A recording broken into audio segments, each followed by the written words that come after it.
Hi team, welcome back. It's Tuesday. We've got lots and lots of abdominal work in various ways today. So the first bit in our 20-minute EMOM, you're going to see that we're loading our obliques a lot, pretty much throughout the 4 movements. And then we've got some mid-leg conditioning at the end of the session. 20-minute EMOM, we've got 4 movements. We're going to work through 5 rounds.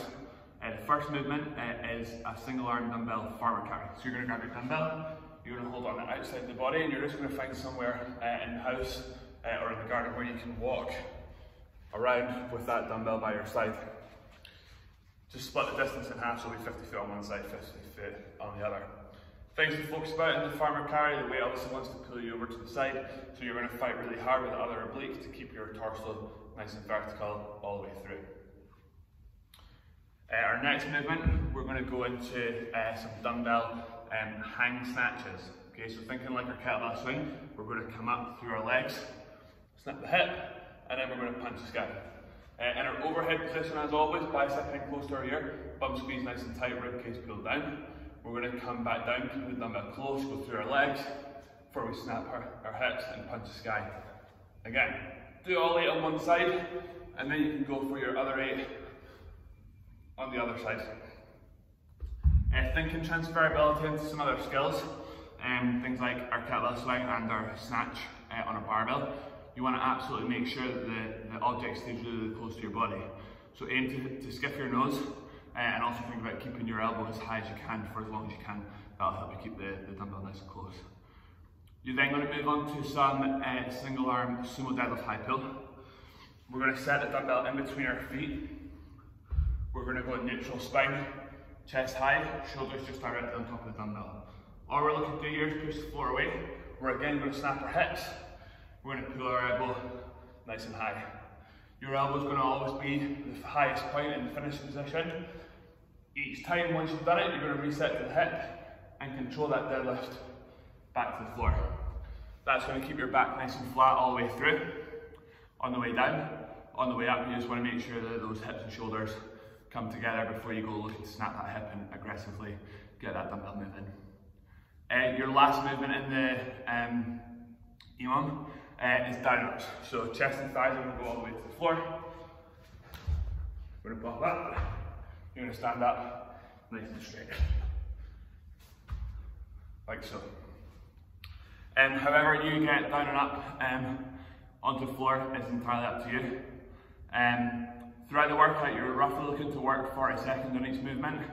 So choose a number of down ups where 40 seconds is the cut-off and you get a 20-second breather before you move into the next minute. The accessory work, so some hollow holds and some arch holds and some rocks. So you're starting off with a 20-second hollow hold. So most advanced version, we're going to go feet out, hands above our head, bum and tummy squeeze, toes pointed. If we need to scale, first scale you're going to do is just bring your hands down and rest them on your lap. To scale further, you're just going to bend at the knees, and if it's helpful, you can just pop your hands over the top of your knees to keep your position as strong as possible. Things to think about, making sure you press your lower back into the floor. You're always trying to close the distance between your sternum and your belly button. Okay. Once you've done your 20-second hollow hold, you're then going to begin to rock, so it'll be some hollow rocks. Nice and controlled, the range of motion is quite small, but you're just looking to absolutely maintain that hollow body position all the way through. Now, if you can't do most advanced hollow hold, okay, get strong in that position. So instead of worrying about the 10 hollow rocks, just go for a full 30 second on your chosen hollow hold option instead. We just want to focus on getting strong in the best possible position and then developing that before we go into rocks will come with time.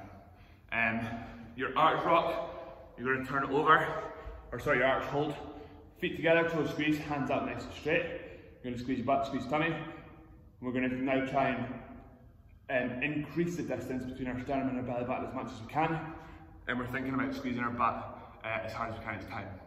The arch rock, quite tricky, but we're just going to get ourselves moving.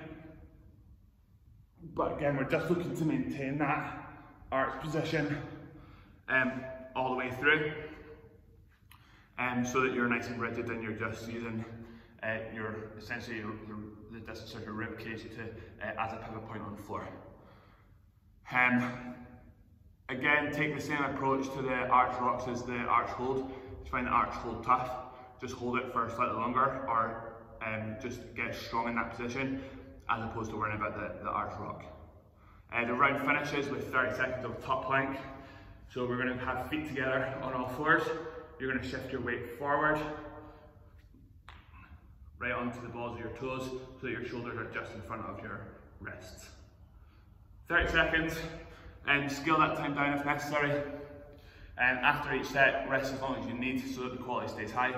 You'll get a kind of 12 to 15 minute window there to play around with it. So focus more on quality of movement than how many rounds or reps that you're going to get in there. Have a great workout. See you tomorrow.